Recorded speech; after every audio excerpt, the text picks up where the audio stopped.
यैषा प्रसादात् भगवत् प्रसादो जैषा प्रसादान् भक्ति कौतुयापि दयां स्तुवन्तस्य यशस्ति छन्द वन्दे गुरुश्री चरणारविन्दे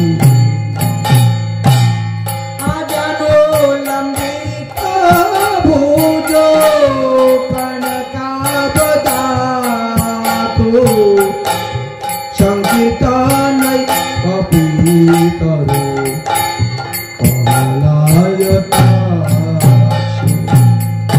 विश्वम्बर दिगम्बर जुगधर्म पालो वन्दे जगत् प्रिय करो नमति कलशोत्तार जगन्नाथ सुताय च सवित्राय सपुत्राय सकलत्राय कस्तूरी तिलकाय ललाटपटले वक्षस्थले न कौस्तुभं नासाग्रीवर मुकुटितं करतले करे शरे बंगे हरि चंदन शिललितं कंठे चमत्का बोले गोपसी परि वेष्टितं विजयते गोपाल चिराग श्वेत कंचन गौरांगी राधे वृंदावनेश्वरी विषभानुसुते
गोपाल भक्त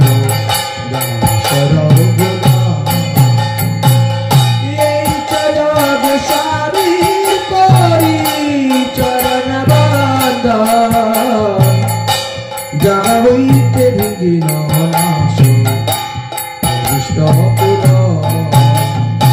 सकले श्रोता वैष्णव मातृवृंदे करि नमस्कार कृपा करि चरण धूलिवा शिवे दोरिगमे प्रदीपे वैष्णवपादे नमते मोहो कृपा जशीदाने नो संतु संतो नवना शक्री पाजशीदाने नो संतु संतो नवना शक्री पाजशीदाने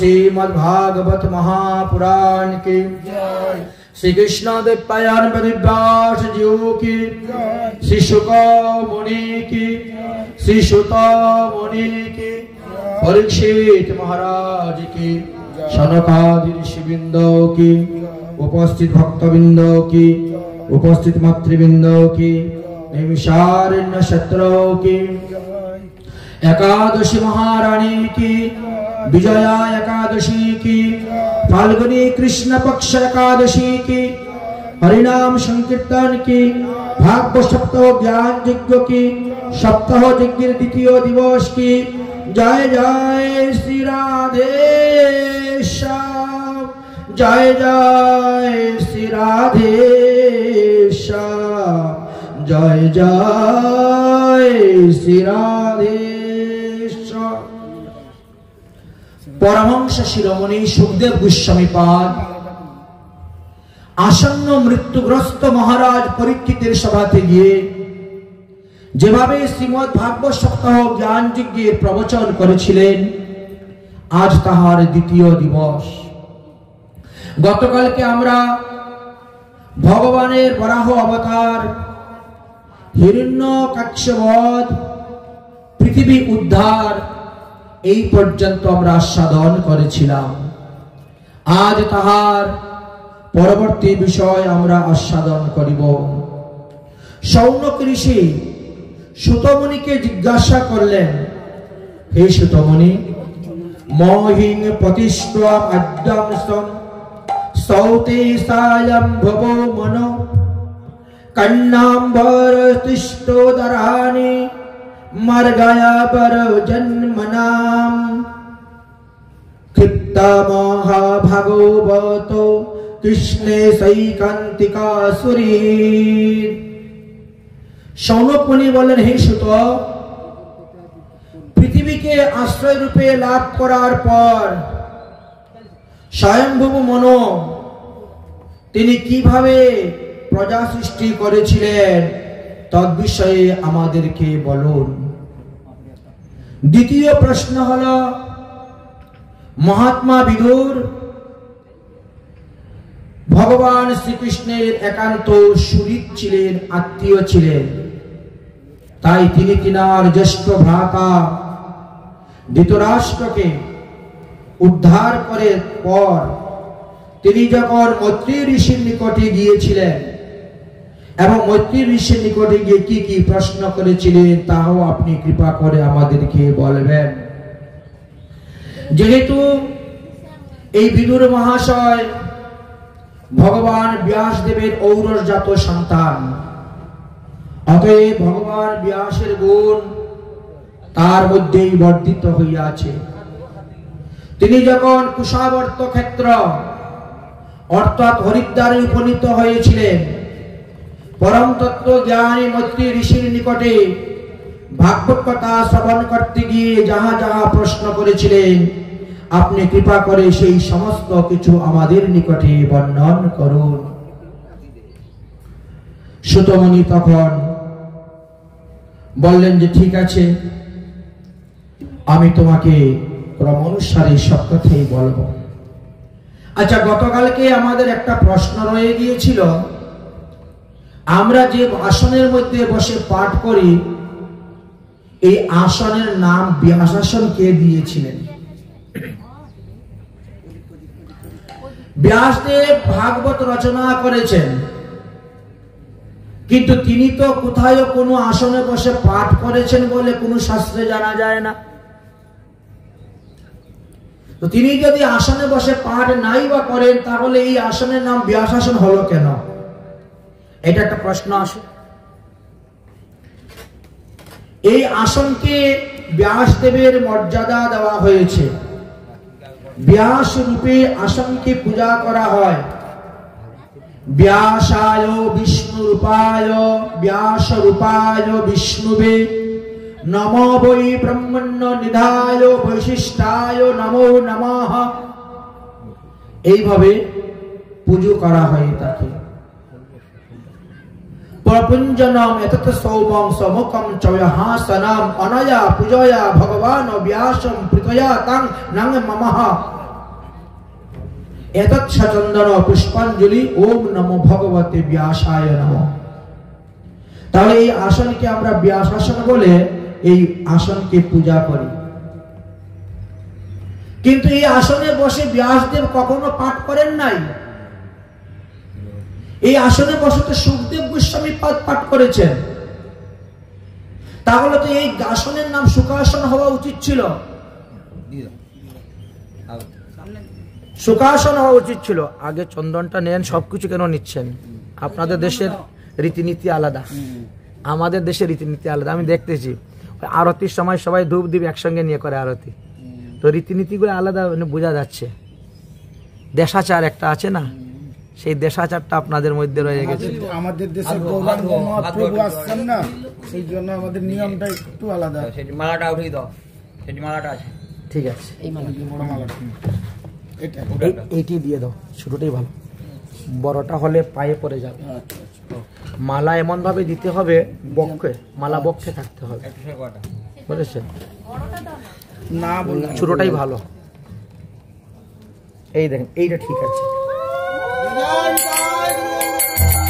তাহলে এই আসনের নাম আমাদের সুখাসন হওয়া উচিত ছিল। কিন্তু ব্যাসদেবের মর্যাদাকে রক্ষা করার জন্য, দেখেন, পিতার মর্যাদা রক্ষা করা পুত্রের কর্তব্য। পিতার মর্যাদাকে রক্ষা করার জন্য সুখদেব গোস্বামী পাদ স্বয়ং বললেন যে এই যে আসনে আমি বসে পাঠ করতেছি, এই আসনের নাম হবে আমার পিতার নাম অনুসারে। আজ যদি আমার পিতা ভাগবত রচনা না করতেন, তাহলে কি আমি এসে পাঠ করতাম? এই জন্য আমি এই আসনের নাম দিলাম ব্যাস আসন। সেই থেকে এই আসনের নাম ব্যাস আসন হয়েছে। এটি সুখদেব গোস্বামী পাদ নাম দিয়েছে। জয়তি পরাশরো সনো সত্যবত হৃদয়ানন্দনম ব্যাসম যস্য অস্য কমলম গলিতং বাংময়ং অমৃতম জগতো পিবতি। ব্যাসদেব কৃপা করে আমাদেরকে এই শ্রীমদ্ ভাগবত মহাপুরাণ দিয়ে দিয়েছে। তাই তিনারই রচিত ভাগবতকে এই আসনে বসিয়ে পূজা করা হয় বলে তার নাম ব্যাস আসন নামে পরিচিত হয়েছে। আচ্ছা, এখন আমরা আসল কথার মধ্যে প্রবেশ করতেছি। ভগবান পৃথিবী দেবীকে উদ্ধার করলেন, পায়ের দ্বারা, পায়ের আঙ্গুলের দ্বারা জলকে স্তম্ভিত করলেন, আর জলের উপরিভাগে পৃথিবীকে রেখে দিয়ে তিনি নিত্যধামে চলে গেলেন। ভগবান নিত্যধামে যখন চলে গেলেন, তখন ব্রহ্মা কি করলেন? সর্বপ্রথম এই পৃথিবী দেবীর পুজো করলেন। সর্বপ্রথম ব্রহ্মা পূজা করেছে। যদিও পৃথিবী দেবীর উপর বর দেওয়া ছিল যে যখনই মানুষ গৃহ প্রবেশ করবে, গৃহ আরম্ভ করবে, তখন সবাই তোমার পূজা করবে, অম্বুবাচী অন্তে তোমার পূজা করবে, বর দেওয়া ছিল। তো পৃথিবী দেবীর বীজ মন্ত্র কি? যাকে পূজা করা হয় না তার বীজ মন্ত্র জপ করতে হয়, বলে দিতে হয়। যার নামে ভোগ নিবেদন করবেন তার বীজ মন্ত্র ভোগের উপরে 10 বার জপ করতে হয়। আর আপনি যদি গৌরাঙ্গ মহাপ্রভুর বীজ মন্ত্র নাই পান গুরুদেবের কাছ থেকে, তো গৌরাঙ্গ প্রভুর ভোগ লাগাবেন কেমন করে?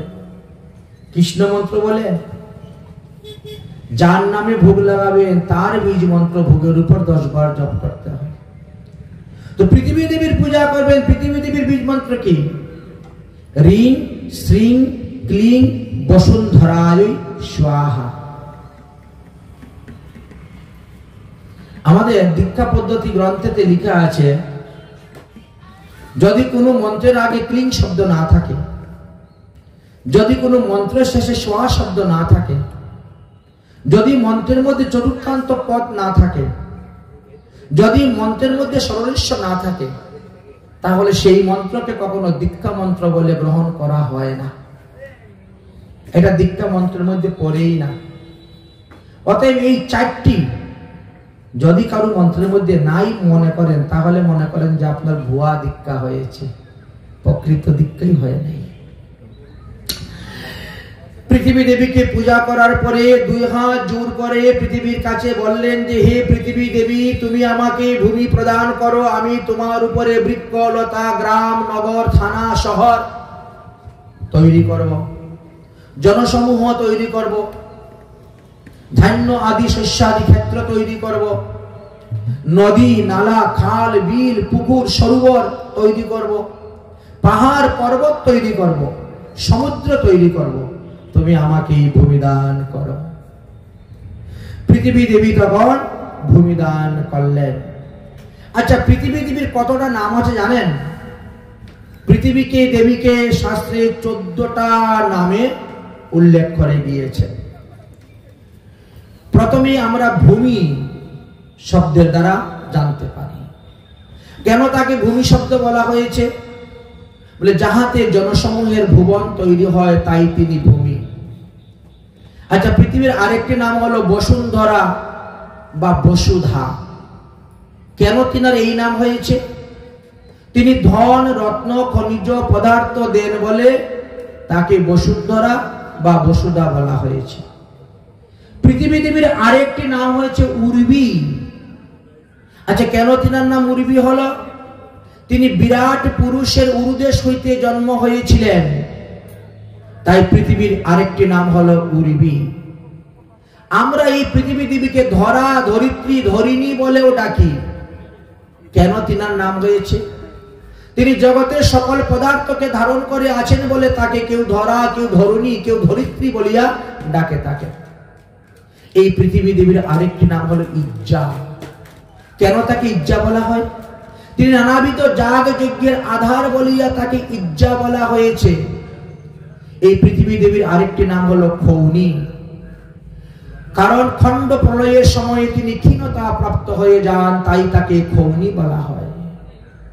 আবার এই পৃথিবী দেবী কোন এক সময় কশ্যপ ঋষির কন্যা হয়ে জন্মগ্রহণ করেছিলেন বলে তার নাম কাশ্যপীয় বলা হয়। পৃথিবী দেবীর আরেকটি নাম হলো অচলা, কারণ তিনি স্থির ধীর ভাবে অবস্থান করেন বলে তাকে অচলা বলা হয়। পৃথিবী দেবীর আরেকটি নাম হলো ক্ষিতি। মহাপ্রলয়ে তিনি ক্ষয়প্রাপ্ত হন বলে তাকে ক্ষিতি বলা হয়েছে। পৃথিবী দেবীর আরো একটি নাম হলো বিশ্বাম্ভরা, কারণ তিনি বিশ্বের সমস্ত প্রাণীগণের ভরণ পোষণ করিয়া থাকেন, তাই তিনি বিশ্বাম্ভরা। পৃথিবী দেবীর আরো একটি নাম হলো অনন্তা, কারণ তিনি অনন্ত। অনন্ত মানে অসংখ্য, অসংখ্য গুণ তিনার মধ্যে আছে, তাই তিনি অনন্তা। তাহলে তার নাম পৃথিবী হলো কখন? এতগুলা নামের তো অর্থ পেলাম, তো পৃথিবী হলো কখন নাম? বলে যখন ভগবান পিতু মহারাজ রূপে জন্মগ্রহণ করেছিলেন আর তিনি এই পৃথিবী দেবীকে দহন করেছিলেন, তখন তিনি এই পিতু মহারাজের কন্যা রূপে তিনি হয়েছিলেন বলে তার নাম পৃথিবী হয়েছিল। বাস্তবে এই পৃথিবী নামটা অনেক পরেই হয়েছে, এর আগে অন্যান্য নামে তিনি পরিচিত ছিলেন। এই পৃথিবীর আরেকটি নাম আছে কি? মেদিনী। মধু এবং কৈটবের মেদ হইতে তিনি পুষ্টিতা প্রাপ্ত হয়েছিলেন বলে তিনাকে মেদিনী বলা হয়েছিল। এই পৃথিবী দেবীর আরো একটি নাম হলো বিষ্ণু পত্নী। কেন বিষ্ণু পত্নী নাম হয়েছে? ভগবান বিষ্ণু তিনাকে বিবাহ করেছেন। এই জন্য ঘুমের থেকে উঠে আমরা পৃথিবী দেবীকে প্রণাম করে তারপরে পাদ স্পর্শ করতে হয়। আমরা ঘুমের থেকে উঠে কই কি বলি? সমুদ্র মেকলে দেবী পর্বত স্থান মণ্ডলে বিষ্ণু পত্নী নমস্বামী পাদ স্পর্শ ক্ষমস্য মে। এই বিষ্ণু পুরাণে পৃথিবী দেবীর বিশেষ মহিমার কথা বর্ণন করে গিয়েছেন। যাই হোক, পৃথিবী দেবীকে পাওয়ার পরে ব্রহ্মা অত্যন্ত সন্তুষ্ট প্রসন্ন। ব্রহ্মাণ্ডের গর্ভের উপর এবার ভার দিলেন সৃষ্টি কার্য আরম্ভ করার জন্য। ব্রহ্মা একের পর এক বহুবিধ সৃষ্টি কার্য করলেন। সৃষ্টি কার্য শুভ অশুভ সম্ভাবী সৃষ্টি কার্য হয়েছিল। ভালো মন্দ সবভাবেই সৃষ্টি কার্য করলেন। তারপরও যখন দেখলেন যে সৃষ্টি কার্য বৃদ্ধি হচ্ছে না, তপস্যার দ্বারা সৃষ্টি কার্য করতে গেলে অনেকটা সময়ের প্রয়োজন হয়। তাহলে কি করতে হবে? তাহলে স্বামী স্ত্রী উভয়ে মিলিতভাবে এই সৃষ্টি কার্য করতে হবে, তাহলে তাড়াতাড়ি এই পৃথিবীটাকে ভরা যাবে। আর এই জন্য স্বামী স্ত্রীর মিলনে এই সৃষ্টি কার্যের ব্যবস্থা করেছিলেন। এই বিষয়ে বিদুর মহাশয় মৈত্রী ঋষিকে প্রশ্ন করেছিলেন। স্বয়ম্ভুবৈশ্চৌ মনুবংশৌ পরম সন্মতৌ কত্ততাং ভগবান যত্র মিথুনেনি ধীরে প্রজা। সেই সর্বপ্রথম এই স্বামী স্ত্রী মিলনে সৃষ্টি কার্য আরম্ভ হয়। তো প্রথমে স্বয়ম্ভুব মনুর ঔরসে শতরূপার গর্ভে প্রিয়ব্রত উত্থানপদ নামে 2টি পুত্র সন্তান জন্মগ্রহণ করেছিলেন, আর দেবহূতি আকুতি প্রসূতি নামে 3টি কন্যা সন্তান জন্মগ্রহণ করেছিলেন। এদিকে ব্রহ্মা বিভিন্ন অঙ্গ হইতে যে সমস্ত সন্তানগণ উৎপন্ন হয়েছিলেন, ব্রহ্মা তাদেরকে সবাইকে আদেশ দিলেন, যাও তোমরা অনুরূপ স্বভাব চরিত্র সম্পন্ন মহিলাদেরকে বিবাহ করে তোমরাও সৃষ্টি কার্য আরম্ভ করো। ব্রহ্মার অন্যান্য পুত্রদের মধ্যে কর্দম ঋষির কথা বিশেষভাবে বর্ণন করেছেন। কর্দম ঋষি ভজনের অনুকূল স্ত্রী লাভ করার জন্য 10,000 বৎসর তপস্যা করেছিলেন সরস্বতী নদীর তীরেতে। কর্দম ঋষির এই একাগ্রতা, একনিষ্ঠতা এবং তার সেবা পূজা, তার অর্চন, তার তপস্যায় সন্তুষ্ট হয়ে ভগবান হরি তাকে বর দেওয়ার জন্য এসেছিলেন। এটা কিন্তু প্রথম মন্বন্তরের প্রথম সত্যযুগের কথা বলা হচ্ছে। বর্তমানে আমাদের সপ্তম মন্বন্তর চলতেছে, আর সপ্তম মন্বন্তরের 28তম কলিযুগ চলতেছে। এই যে কথাগুলো বলা হচ্ছে, এটি প্রথম মন্বন্তরের প্রথম সত্যযুগের কথা বলা হচ্ছে। ভগবান সন্তুষ্ট হয়ে আসলেন, এসে বলছেন, কর্দম ঋষি, আমি তোমার তপস্যায় সন্তুষ্ট হয়েছি, অতএব তুমি আমার কাছে বর চাও। তুমি যেই বর চাইবে আমি তোমাকে সেই বর প্রদান করিব। কর্দম ঋষি 2 হাত জোর করে বলছেন, প্রভু, সাকাম উপাসনা অত্যন্ত হেয় এবং নিন্দনীয়, একথা আমরা জানি, কিন্তু তথাপিও পিতৃবাক্য পালন করার জন্য, পিতৃ আদেশ পালন করার জন্য আমি সাকাম উপাসনা করতে বসেছি। কি তোমার সাকাম উপাসনা? আমি এখন যেভাবে আপনার ভজন করে যাচ্ছি, বিবাহের পরেও যেন আপনাকে সেইভাবে ভজন করতে পারি, বিবাহিত জীবনে জানি আমি সংসার বন্ধনে আবদ্ধ না হই। এইরকম একটা সুশীলা স্ত্রী আমাকে দান করুন, যে নারীকে বিবাহ করার পর ভজন রাস্তায় আমি আরো অগ্রসর হতে পারি। যে নারীকে বিবাহ করে ভজন থেকে চ্যুত হয়ে যাবে, এইরকম কোন নারী আমি চাই না। এইরকম সুশীলা উত্তমা স্ত্রী প্রাপ্তির জন্যই আমি 10,000 বৎসর ধরে আপনার তপস্যা করে যাচ্ছি। ভগবান বললেন, আগামী পরশুদিন স্বয়ম্ভুব মনু এবং দেবহূতি আর শতরূপা, তারা 3 জন তোমার আশ্রমে এসে উপস্থিত হবেন। স্বয়ম্ভুব মনু তার কন্যা দেবহূতিকে তোমার হস্তে বিবাহ দেওয়ার জন্যই তিনি আসবেন। তুমি ওই কন্যা রত্নকে বিবাহ করো। ইনি হবে তোমার ধর্ম পত্নী, তোমাকে ধর্মের দিকে অগ্রসর করে দিবে, ধর্মের দিকে বাড়িয়ে দিবে। এই জগতে 3 ধরনের পত্নী আছে। এক হলো ধর্মপত্নী, দ্বিতীয় হলো ভোগ পত্নী, আর তৃতীয় হলো কাম পত্নী। তাই ধর্মপত্নী যিনি, তিনি নিজেও ধর্ম আচরণ করেন, স্বামীকেও ধর্মপতি পরিচালনা করেন, শ্বশুর শাশুড়ি আদি পরিবারের সবাইকে ধার্মিক বানিয়ে দেন, ভক্ত বানিয়ে দেন।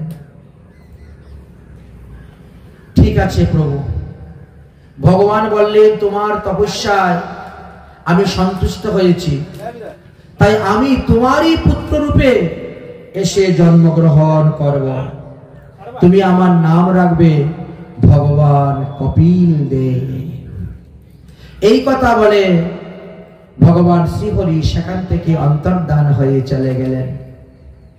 এদিকে দেবশ্রী নারদ হরি গুণগান করতে করতে করতে করতে তিনি গিয়ে উপস্থিত হয়েছেন স্বয়ম্ভু মনুর আশ্রমে। কোথায় ছিল আশ্রমটি? মহিষমতি নগরে উপস্থিত হয়েছেন। আর সেখানে বসে তিনি কর্দম ঋষির রূপের কথা, গুণের কথা, তপস্যার কথা, চরিত্রের কথা, স্বভাবের কথা বর্ণন করতেছেন এবং তিনি যে বিবাহ করিতে ইচ্ছুক সেটাও আলোচনা করতেছেন। দেবশ্রী নারদের মুখ থেকে কর্দম ঋষির মহিমা শ্রবণ করে দেবহূতির মনে মনে ইচ্ছা হলো, তাহলে আমি কর্দম ঋষিকে বিবাহ করব, এছাড়া অন্য কোন পুরুষকে বিবাহ করব না। স্বয়ম্ভু মনুর মনেও যে তাহলে এত সুন্দর একটা বরের সংবাদ পাওয়া গিয়েছে, তাহলে তার কাছেই আমার কন্যা দান করব। দেবশ্রী নারদকে বললেন, আচ্ছা কর্দম ঋষি কোথায় থাকেন? বলে সরস্বতী নদীর তটে তিনি তপস্যা করতেছেন। সংবাদ পেয়ে দেবহূতিকে রথের মধ্যে করে নিয়ে রওনা হয়েছে। দেখতে দেখতে দেখতে দেখতে নির্দিষ্ট সময়ে দেবহূতি কর্দম ঋষি আশ্রম, স্বয়ম্ভু মনু শতরূপা দেবহূতিকে নিয়ে কর্দম ঋষির আশ্রমে এসে উপস্থিত হয়েছে। কর্দম ঋষি তখন বেরিয়ে স্বাগত জানিয়ে আদর আপ্যায়ন করে তিনাকে নিয়ে আসছেন, কারণ তিনি হয়েছেন একজন মনুর রাজা। এদিকে সাধারণ রাজা নন, সর্বপ্রথম নন, স্বয়ম্ভু। আনার পরে তিনি কি করেছেন? 3টা আসন দিয়েছেন 3 জনকে বসার জন্য। স্বয়ম্ভু মনু এক আসনে বসেছেন, শতরূপা আরেকটি আসনে বসেছেন। দেবহূতি কিন্তু আসনে বসেন নাই, তিনি দাঁড়িয়ে আছেন। কর্দম ঋষি হাত জোড় করে বলছেন, হে রাজকুমারী, আসন গ্রহণ করুন। কিন্তু রাজকুমারী দেবহূতি চিন্তা করতেছেন, আমার স্বামীর দেওয়া আসনে আমি কেমন করে বসি? যেদিন আমি নারদের মুখ থেকে তিনার রূপের কথা, গুণের কথা, তপস্যার কথা, স্বভাব চরিত্রের কথা শুনেছিলাম, সেদিন থেকেই মনে মনে আমি তিনাকে স্বামী রূপে গ্রহণ করেছি। আর আজ আমার পিতা এসেছেন তিনার কাছে আমাকে সম্পাদন করার জন্য। আর সেই স্বামীর দেওয়া আসনে আমি বসবো, এতে আমার স্ত্রী ধর্ম লঙ্ঘন হবে, নারী ধর্ম লঙ্ঘন হবে। নারীর কর্তব্য হলো স্বামীর সেবা করা, স্বামীর কাছ থেকে সেবা গ্রহণ করা নয়। আমি স্বামীর জন্য আসন দিব, স্বামীর জন্য বিছনা করে দিব, কিন্তু আমার জন্য স্বামী আসন দিবে, আমার বিছনা করে দিবে বসার জন্য? এটা হয় না। এতে আমার সতীত্বর হানি হবে, আমার নারী ধর্মের হানি হবে, আমার স্ত্রী ধর্মে কলঙ্ক লাগবে। না, আমি এই আসনে বসবো না। তাই তিনি দাঁড়িয়ে আছেন।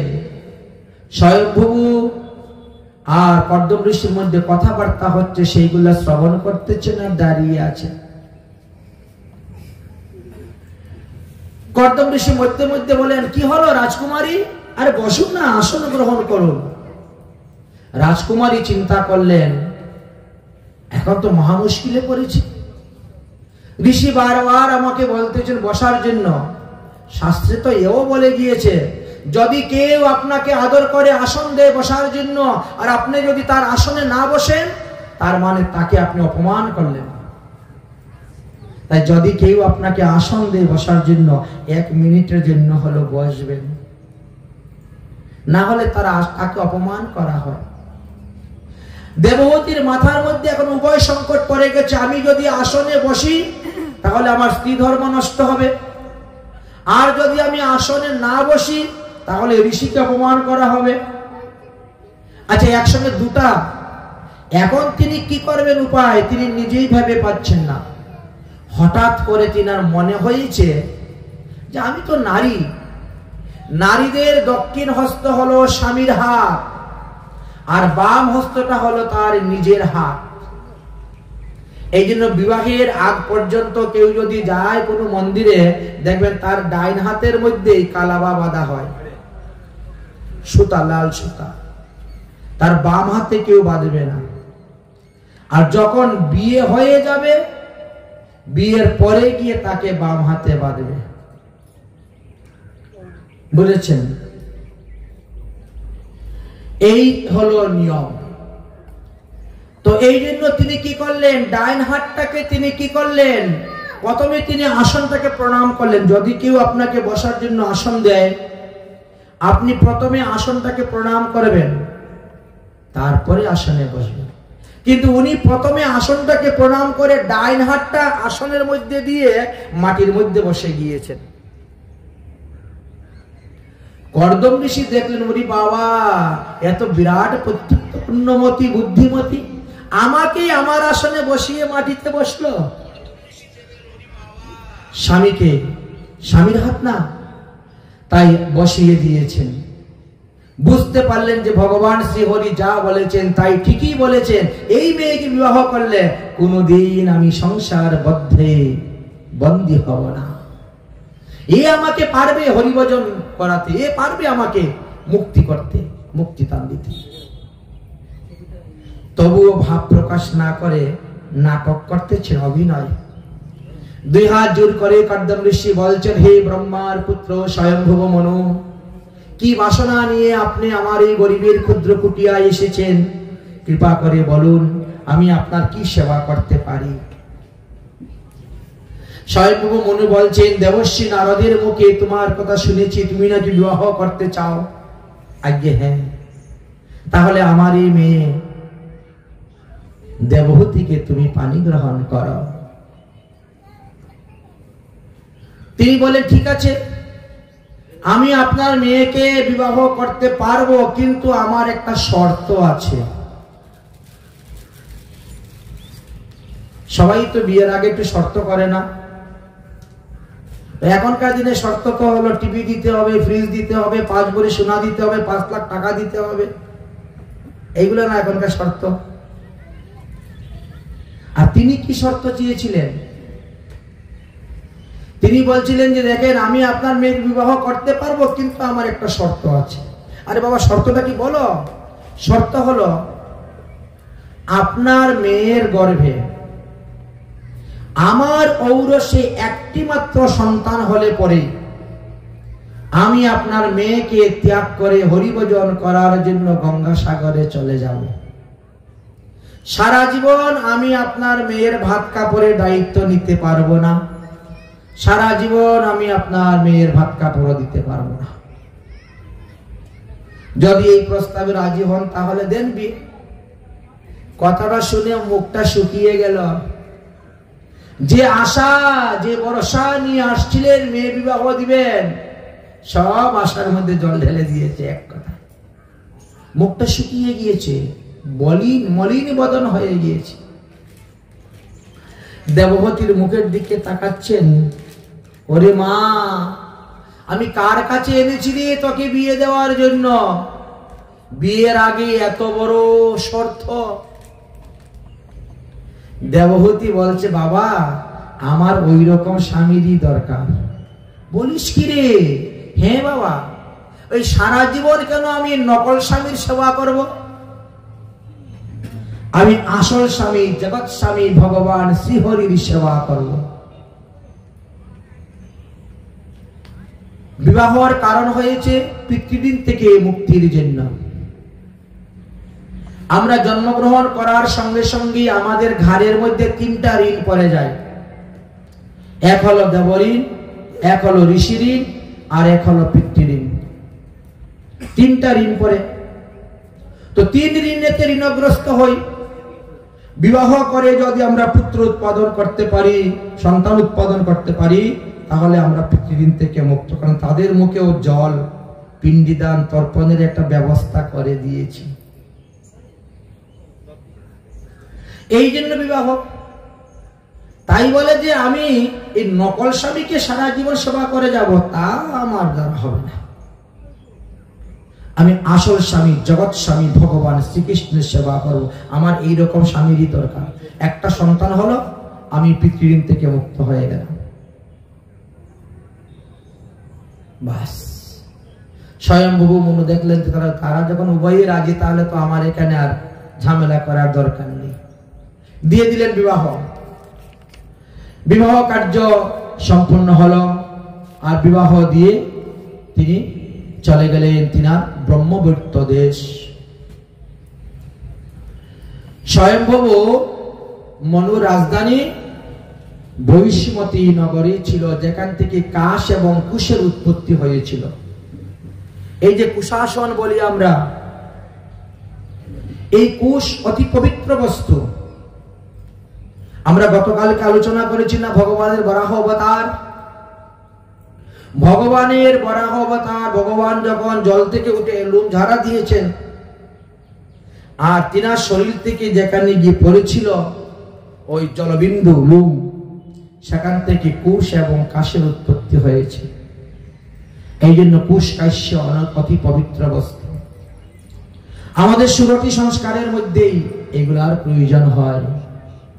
এমনকি পঞ্চামৃত শোধন করতে গিয়েও কুশ প্রয়োজন, পঞ্চগব্য শোধন করতে গেলেও কুশের প্রয়োজন, শ্রাদ্ধাদি কার্য করতে গেলেও কুশের প্রয়োজন, তর্পণাদি কার্য করতে গেলেও কুশের প্রয়োজন। কুশ কাশ ছাড়া হয় না। বিবাহ দিয়ে চলে গেলেন। বিবাহ দেওয়ার পরে কর্দম ঋষি বলছেন, দেবী সন্ধ্যা সমাগম, অতএব তুমি নদীর থেকে একটু জল নিয়ে আসো, আমি হাত পাটা ধুয়ে আচমন করে আমি আহ্নিক করতে বসব। আমাদের যারা দীক্ষা গ্রহণ করেছেন না, এদের প্রত্যেকের নিয়ম 3 বার সন্ধ্যা আহ্নিক করা। সকাল বেলা একবার, দুপুর বেলা একবার, সন্ধ্যা বেলা একবার। ত্রিসন্ধ্যা সন্ধ্যা করো, যা আছে বেদের বিধান। আচ্ছা, 3 বেলা যদি না পারো তো অন্তত 1 বেলা তো করো, সন্ধ্যা করতে হবে। ঋষি কিন্তু 3 বেলায় সন্ধ্যা করতেন। দেবহূতি জল নিয়ে আসছেন, কর্দম ঋষি সন্ধ্যা করতে বসেছেন। সন্ধ্যা করতে বসেছেন, আহ্নিক মন্ত্র জপ করতে করতে করতে করতে ভগবানের লীলাতে তিনি প্রবেশ করে গিয়েছেন। এমন ভাবে ভগবানের লীলায় প্রবেশ করেছেন, তিনার কোনো বাহ্য দশা নাই, অর্থাৎ তিনি সমাধিস্থ হয়ে গিয়েছেন। সারা রাত্রি চলে গেছে, সমাধি ভাঙ্গে নাই। কোথায় গেল বাসর ঘর আর কোথায় গেল কাল রাত্রি, কোনো খবরই নাই। 1 দিন, 2 দিন, 3 দিন, 4 দিন, 1 সপ্তাহ, 2 সপ্তাহ, 1 মাস, 2 মাস, 1 বছর, 2 বছর করতে করতে 12 বৎসর এক সমাধিতে চলে গিয়েছে। এখন দেবহূতি তো হলেন মহাসতী নারী। স্বামী ভোজন না করলে তো আমি ভোজন করতে পারবো না, এটা নারী ধর্ম। স্বামীকে ভোজন করানোর পর স্ত্রী ভোজন করবে, স্বামীকে শয়ন করানোর পর স্ত্রী শয়ন করবে, স্বামী ঘুমের থেকে উঠার আগে স্ত্রী ঘুমের থেকে উঠবে, নিয়ম। আমার দেবহূতি বড় চিন্তায় পড়ে গেছেন, স্বামী ভোজন করেন নাই, আমি এখন ভোজন করব কেমন করে। এই জন্য তিনি এই 12টি বৎসর একমাত্র কালী বিষ্ণুর চরণামৃত পান করেছিলেন। কারণ ওটা তো জল, জল পানকে কখনো আহার বলা হয় না। আমরা বাঙালিরা ভুল বলি, জল খাবো বলি না, আমাকে এক গ্লাস জল দাও গো, জল খাবো। আসলে জলটা আহারের মধ্যে পড়ে না, ওটা পান, পান করা অর্থে হয়। এই জন্য চরণামৃত পান করাকে কখনো আহার বলা হবে না, জল পানকে কখনো আহার বলা হয় না। আপনার গৃহেতে যদি কোনো গুরু, সাধুগুরু, বৈষ্ণব আসেন, আপনি কিন্তু তার আগে ভোজন করতে পারবেন না, কিন্তু জলপান করতে পারবেন। কোন অতিথির আগে যদি কেউ ভোজন করে নেয় তাহলে তার অপরাধ হয়। হ্যাঁ, অতিথিকে জিজ্ঞাসা করে তার অনুমতি নিয়ে করলে অসুবিধা নেই। এই জন্য তিনি 12টি বৎসর এইভাবে জলপান করেন। হঠাৎ করে তিনি এসে ঋষির আশ্রমে পড়েছেন, তাহলে কি অবস্থা হয় বুঝেন তো? কোন ভোগী ব্যক্তি যদি হঠাৎ করে যোগী শাস্তে যায় তাহলে সে রোগী হবেই হবে। রোগী হয়ে গেলেন, শরীরটা একেবারে কৃষ্ণ বর্ণ হয়ে গেল, হালকা কালি অস্থি চর্ম সার। সেই রাজকুমারীর রূপ, সেই রাজকুমারীর যৌবন কিছুই রইল না 12 বৎসর জলপান করে থাকতে থাকতে। এতদিন তো রাজার মহলে ছিলেন, রাজ বৈভব ভোগ করেছেন, আর এখন এসে যোগীর মহলে পড়ে গেছেন, তাহলে তো তাকে রোগী হতেই হচ্ছে। এই জন্যই তো শাস্ত্র আমাদেরকে বলেন অভ্যাস এবং বৈরাগ্যেন। আজকে যারা একাদশী ব্রত করতে পারতেছেন না, তারা যদি ইচ্ছা করে মনকে যদি ধীর ও সংকল্প করে নেন, দেখবেন পারবেন। সব একাদশীকে নির্জলা করতে হবে এমন তো কোনো বিধান নাই।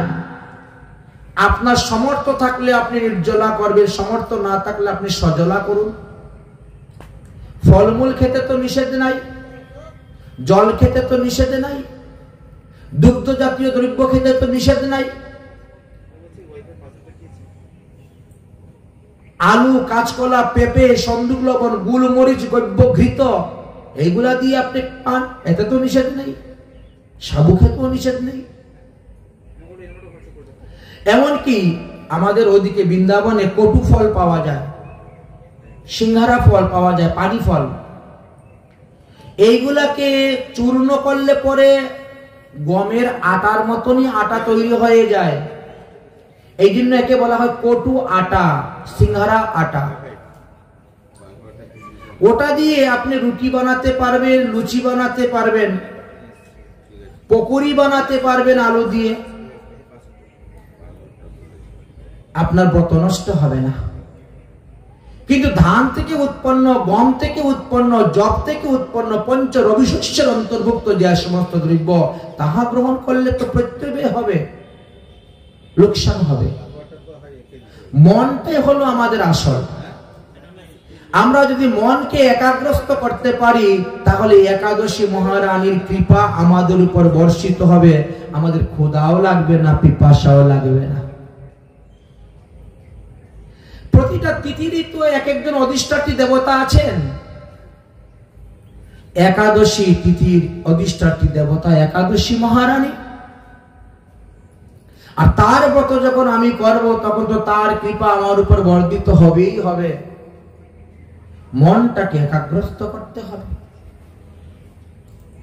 দেখেন তো তিনি মাত্র জলপান করে 12 বৎসর কাটিয়ে দিলেন,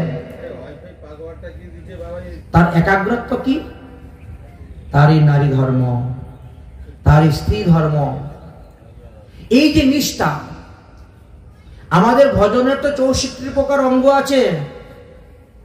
64 প্রকার অঙ্গের মধ্যে 10টি হলো গ্রহণীয়, 10টি হলো বর্জনীয়, আর 44টা হলো করণীয়। তাই একাদশী ব্রতটা একের দিকে গ্রহণীয় আর দ্বিতীয়ত করণীয়। একে ত্যাগ করে আপনি যতই লাফালাফি ফালাফালি করেন না কেন, হরিনাম সংকীর্তন করেন, যা কিছুই করেন না কেন, লাভ হবে না। হরিনাম করিবে নরকে যাইবে। কারণ ভগবান স্বয়ং একাদশী মহারানীর উপরে বর প্রদান করিয়াছেন। আপনাকে খেতে নিষেধ নাই, আপনাকে নির্জলা করতে হবে এমন কোন বিধানের কথাও বলেন নাই। বলছে সমর্থ থাকলে তুমি নির্জলা করো, সমর্থ না থাকলে তুমি ফলাহার করো। 8 প্রকার দ্রব্য গ্রহণের দ্বারা ব্রত নষ্ট হয় না। আপনার রোগ, আপনার প্রেসারের রোগী, আপনি ডায়াবেটিসের রোগী, আপনাকে ঔষধ খেতে হয়, আপনাকে একটু পরপর কিছু খেতে হয়, তথাপিও আপনি একাদশী ব্রত করতে পারবেন। আপনার যেটা অনুকূল ফল মূল সেই ফলমূল আপনি খেয়ে ঔষধ সেবন করুন, এতে ব্রত নষ্ট হবে না। এটি শাস্ত্রে বর্ণন করে গিয়েছেন। মনকে একাগ্রত করতে পারলে সবকিছু করা যাবে। একটা কথা আছে না, শরীরের নাম মহাশয়, যাহা সহাইবে তাহাই সয়। আপনি শরীরকে যাহা সহাইতে পারবেন সে তাহাই তো সহ্য করে নিতে পারবে। তিনি একাগ্রস্ত করলেন মনকে, তাই দীর্ঘ 12 বৎসর শুধু জলপান করেছিলেন। এবার ঋষির সমাধি ভঙ্গ হয়েছে। সমাধি ভঙ্গ হওয়ার পরে তিনি তিনার স্ত্রীকে চিনতে পারেন নাই। 12 বছর আগে তিনি বিবাহ করেছিলেন সেটাও তিনার মনে নেই। তিনি জিজ্ঞেস করছেন, হে দেবী, তুমি কে? তুমি কার কন্যা? কেনই বা তুমি আমার কুটিয়াতে এসেছো? দেবহূতি বলছেন, কেন আপনি কি ভুলে গিয়েছেন? আজ হইতে 12 বৎসর পূর্বে আমার পিতা স্বয়ংভব মনু আপনার হস্তে আমাকে সম্পাদন করেছেন। আমি আপনার বিবাহিত স্ত্রী। ও হ্যাঁ হ্যাঁ হ্যাঁ, মনে পড়েছে, মনে পড়েছে। আচ্ছা, আসো আসো দেবী, তুমি এখানে বসো, আমি তোমাকে আত্মতত্ত্ব দান করব, আমি তোমাকে ব্রহ্মতত্ত্ব দান করব। কিন্তু দেবহূতি তখন আত্মতত্ত্ব নিতে চাইলেন না, ব্রহ্মতত্ত্ব নিতে চাইলেন না। তিনি চাইলেন কি? পুত্র তত্ত্ব। পুত্র তত্ত্ব আমাকে দিন। কেন পুত্র তত্ত্ব কেন চাচ্ছ? তুমি তো জানোই তোমার গর্ভে সন্তান হওয়ার সঙ্গে সঙ্গে আমি সংসার ত্যাগ করে চলে যাব। এটা আমার প্রতিজ্ঞা, তোমার বাবার কাছে প্রতিজ্ঞাবদ্ধ। সে আপনি চলে যান, তাতে আমার দুঃখ নেই। আপনি চলে গেলেও দুঃখ নেই, তথাপিও আপনি আমাকে আগে পুত্রতত্ত্ব দেন। কেন? কারণ আমার বাবা যে দান করেছে আপনার হাত হস্তে, আমি যদি কোনো সন্তান জন্ম দিতে না পারি তাহলে বাবা ওই দানের ফল পাবে না, দানের ফল পাবে না। যদি কোনোদিন ঘুরতে ঘুরতে আমার বাবা আমাদের বাড়িতে আসে তাহলে আমার বাড়িতে সেবা গ্রহণ করবে না, কারণ দান করেছি, দানের ফল পাই না, এই জন্য সেবা গ্রহণ করবে না। অতএব আপনি আমাকে পুত্রতত্ত্ব দান করুন। আত্মতত্ত্ব পরে নিব, ব্রহ্মতত্ত্ব পরে নিব, আগে পুত্রতত্ত্ব চাই। বিবাহ হয়ে গেছে, 12 বৎসর হয়ে গেছে, কোনো সন্তান আদি এখনো হয় না।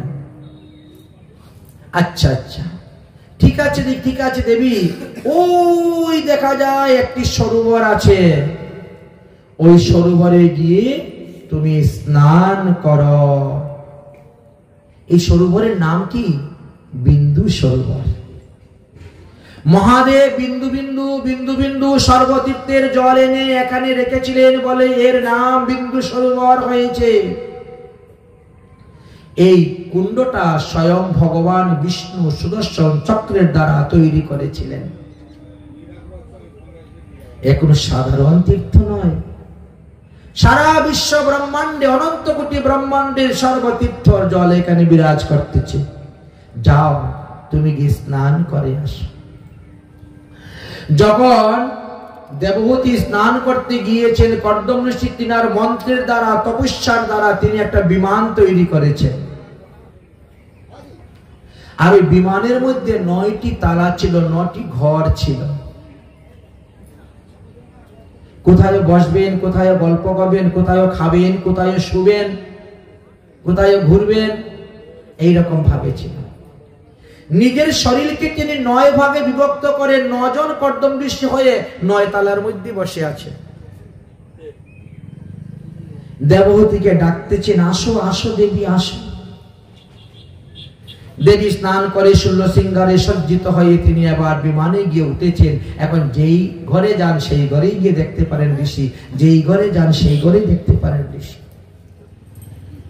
ওই বিমানের কোনো ড্রাইভার ছিল না, বিনা পাইলটে বিমান চলতো মনোবেগে। কর্দম ঋষির মনে যাহা হইতো বিমান তাই। বিমান ডাইনে ঘুরো, বিমান বামে ঘুরো, বিমান উপরে উঠো, বিমান নিচে নামো, বিমান দাঁড়িয়ে যাও, সব হচ্ছে। সমস্ত পৃথিবী ভ্রমণ করতেছে বিমান, আর তারাও স্বামী স্ত্রী মিলন করতেছেন বিমানে বসে। এতে দেবহূতি দেবী গর্ভবতী হলেন এবং যথাসময়ে তিনি একে একে 9টি কন্যা সন্তান জন্ম দিলেন। 9টি কন্যা সন্তান জন্ম হয়ে গেল। স্বয়ং এবার কর্দম ঋষি বলছেন, এবার আমার বিদায়, আমার ছুটি, আমি চললাম। আমার তো কথা ছিল একটা সন্তান হলেই আমি চলে যাব, এখন 9টা সন্তান হয়ে গেছে, আমি চললাম। বলে দেখো, তুমি তো বলেছিলে তখন একটি পুত্র সন্তান বলেছিলে, বিয়ের সময় তুমি কি প্রতিজ্ঞা করছিলে? তোমার মেয়ের গর্ভে একটি পুত্র সন্তান হলেই আমি সংসার ত্যাগ করে চলে যাব। তারপর তো ছেলে হয়নি, আমার 9টা মেয়ে হয়েছে। আচ্ছা, তুমি যদি এখন চলে যাও, আমি 9টা মেয়েকে বিবাহ দিব কেমন করে বলো তো? আর বৃদ্ধকালে আমারই বা দেখবে কে? অতএব তুমি আরো কিছুদিন সংসারে থাকো, 9টা মেয়েকে বিয়ে দাও, আর আমাকে বৃদ্ধকালে দেখার জন্য একটা পুত্র সন্তান দিয়ে তুমি যাও, তোমার বিদায়। এখনই দিয়ে দিলাম বিদায়, আগে থেকে। একে বলা হয় স্ত্রী, স্বামীকে ভজন পথে অগ্রসর করে দেওয়া,